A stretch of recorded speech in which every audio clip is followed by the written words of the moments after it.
Hello everyone, my name is Sakshi और आज से हम शुरू करने वाले हैं बायोलॉजी की एक सीरीज जिसमें हम चैप्टर्स को टॉपिक बाय टॉपिक डिस्कस करेंगे और उनसे रिलेटेड प्रैक्टिस क्वेश्चंस भी करेंगे। So let's begin our first chapter reproduction. Reproduction का जो फर्स्ट टॉपिक है वो है life span. The period from birth to the natural death of an organism is called its lifespan। मान लो कोई ऑर्गेनिज्म आज पैदा होता है और वो 80 इयर्स के बाद नेचुरल डेथ से मरता है। कितने?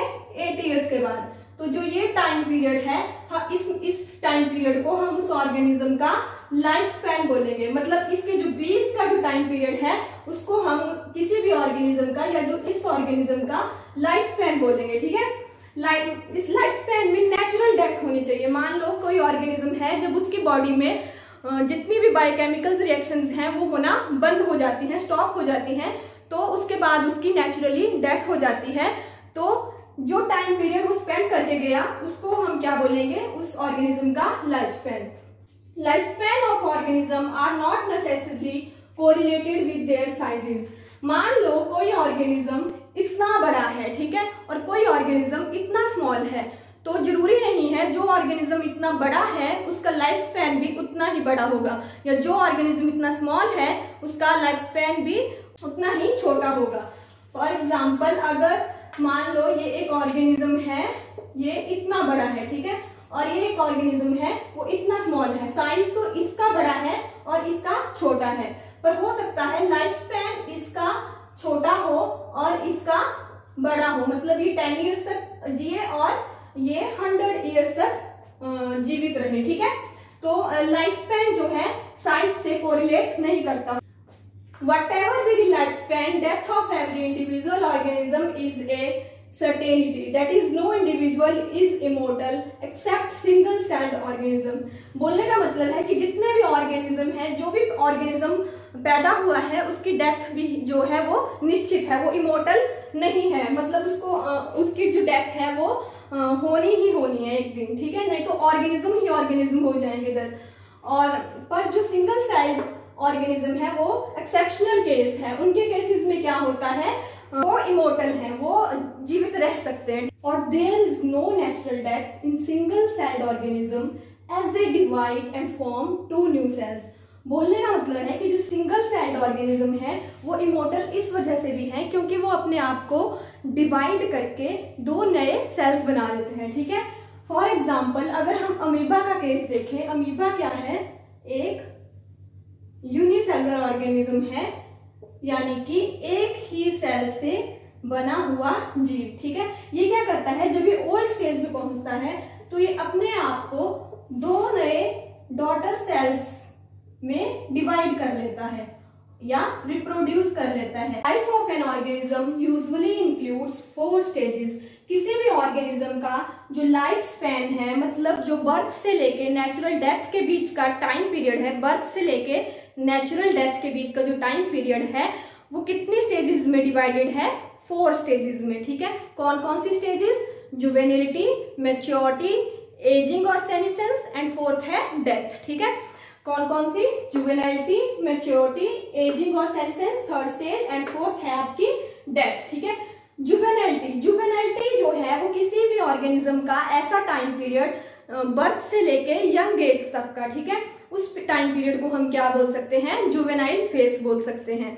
तो जुवेनाइलिटी का जो फेज है वो स्पीसीज टू स्पीसीज वेरी कर सकता है। फॉर एग्जाम्पल, अगर हम कोई ऐसे ऑर्गेनिज्म को देखें जिसमें कि 1 मंथ का लाइफ स्पैन है, ठीक है, तो उसमें जुवेनाइल फेज कितने दिन का हो सकता है या कुछ वीक्स का हो सकता है। ठीक है, और जैसे हम मे फ्लाई को ही देख लेते हैं, उसमें 1 दिन का अगर लाइफ स्पैन है तो उसमें क्या होगा, जुवेनाइल फेज जो है वो कुछ मिनट्स का हो सकता है। ठीक है, और अगर किसी ऑर्गेनिज्म में जो लाइफ स्पैन है उसका वो कुछ ईयर्स का है, जैसे 100 ईयर्स मान लेते हैं, तो उसमें जो उसका जो जुवेनाइल फेज होगा वो कुछ ईयर्स का हो सकता है। ठीक है, जैसे ह्यूमन के केस में ले लो आप। नेक्स्ट जो हमारी स्टेज है वो है मैच्योरिटी। अगर हम साइकोलॉजी के अकॉर्डिंग देखें तो मैच्योरिटी हम किसी पर्सन में तब बोल सकते हैं कि कोई पर्सन किसी सिचुएशन में कैसे एक्ट करता है। ठीक है, फॉर एग्जाम्पल अगर हम अपनी लाइफ की प्रॉब्लम्स ही ले लेते हैं, अगर कोई पर्सन उनको सॉल्व कर पाता है, कितने अच्छे तरीके से सॉल्व कर पाता है, तो उसके अकॉर्डिंग हम बोलेंगे कि वो पर्सन कितना मैच्योर है। अगर वो बच्चों की तरह डिसीजन लेता है, बच्चों की तरह कुछ करता है, तो हम बोलेंगे नहीं, अभी ये मैच्योरिटी में नहीं है, अभी ये जुवेनाइल फेज में ही है, ठीक है। अभी उसका जो कॉग्निटिव लेवल है, मानसिक जो उसका विकास है, जो उसका इंटेलेक्चुअल डेवलपमेंट उतनी ज्यादा नहीं हुई है, ठीक है, तो उसको हम बोलेंगे मैच्योरिटी। अगर हम बायोलॉजिकली टर्म्स के अकॉर्डिंग देखें तो मैच्योरिटी का मतलब है कि जब हमारी बॉडी की इतनी ग्रोथ हो जाएगी कि हम सेक्सुअली रिप्रोड्यूस कर सकें, तो उस स्टेज को हम क्या बोलेंगे कि हम मैच्योर हो गए हैं, मतलब बॉडी की इतनी फुल ग्रोथ हो जाएगी, ठीक है। तो मैच्योरिटी को हम क्या बोल सकते हैं कि कॉग्निटिव लेवल के साथ साथ आपका बॉडी का भी जो है विकास होना चाहिए और आप अच्छे डिसीजंस ले सकें कि क्या हमारे लिए राइट है, क्या हमारे लिए रॉन्ग है, और क्या हमारी सोसाइटी के लिए रॉन्ग है, क्या हमारे इन्वायरमेंट के लिए और स्पीसीज के लिए क्या सही है, क्या गलत है। इसके बीच में जब आप सही और गलत के बीच में जब आप डिसीजन ले पाते हैं कि क्या सही है क्या गलत है, तो उस स्टेज को हम बोल सकते हैं कि आप मैच्योर हो गए हैं।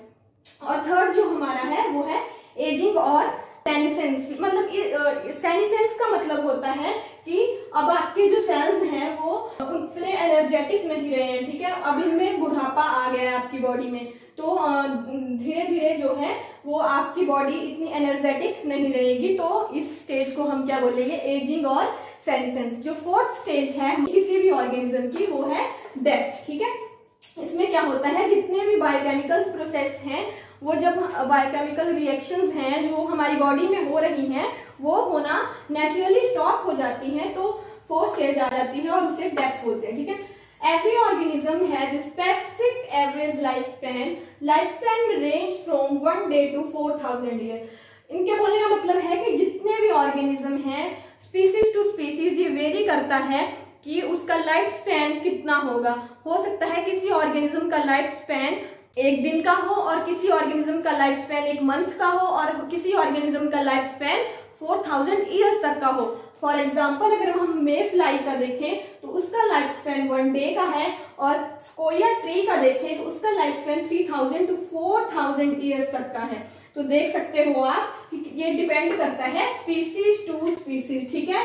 स्पेसिफिक एवरेज लाइफ स्पैन जो है वो स्पीसीज टू स्पीसीज वेरी कर सकता है, और ये किसी स्पीसीज में 1 day का हो सकता है, और किसी स्पीसीज में 3000 ईयर्स टू 4000 ईयर्स तक का हो सकता है। इस पिक्चर में आप देख सकते हो कि कैसे बर्थ से लेके नेचुरल डेथ तक के टाइम पीरियड को दिखाया गया, मतलब लाइफ स्पैन को दिखाया गया। और इसमें हम लाइफ स्पैन की 4 स्टेजेस भी देख सकते हैं, जुवेनाइलिटी, फिर कैसे यंग एज से लेके मैच्योरिटी एडल्ट एज पे आते हैं, और फिर कैसे सेनिसेंस और एजिंग स्टेज पे आते हैं, और फोर्थ स्टेज डेथ पे आ जाते हैं, ठीक है। तो इस पूरे इमेज में हम देख सकते हैं लाइफ स्पैन को ह्यूमन बींग्स के, ठीक है। Approximate life span of some organisms, ठीक है। ये कुछ ऑर्गेनिजम्स हैं जिनका जो अप्रोक्सीमेट लाइफ स्पैन है, मतलब कितने टाइम तक वो उनका जो एक लाइफ टाइम का जो पीरियड है वो कितना है, उसके अकॉर्डिंग मैंने एक टेबल बनाया है, आप इसका स्क्रीनशॉट ले सकते हैं। फॉर एग्जाम्पल एलिफेंट का जो लाइफ स्पैन है वो 75 ईयर्स का है, ह्यूमन का 100 to 120 ईयर्स, काऊ का 25 ईयर्स, डॉग का 25 ईयर्स, हॉर्स का 50 ईयर्स, क्रोकोडाइल का 60 ईयर्स, टोर्टॉइस का 120 ईयर्स, क्रो का 15 ईयर्स, पैरेट का 140 ईयर्स। तो मैंने बताया था ना कि जरूरी नहीं है कि कोई ऑर्गेनिज्म स्मॉल है तो उसका जो लाइफ स्पैन है वो भी स्मॉल ही होगा, ठीक है। देखो पैरेट के केस में 140 ईयर्स का इसका लाइफ स्पैन है, और ये जो है साइज में ह्यूमन से छोटा है, फिर भी इसका जो लाइफ स्पैन है वो ज्यादा है ह्यूमन के कंपैरिजन में, ठीक है।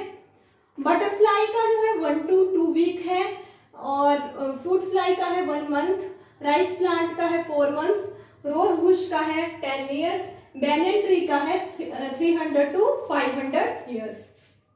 तो ये एक टेबल फॉर्म है, आप इसको नोट कर सकते हो। Thank you for watching my video.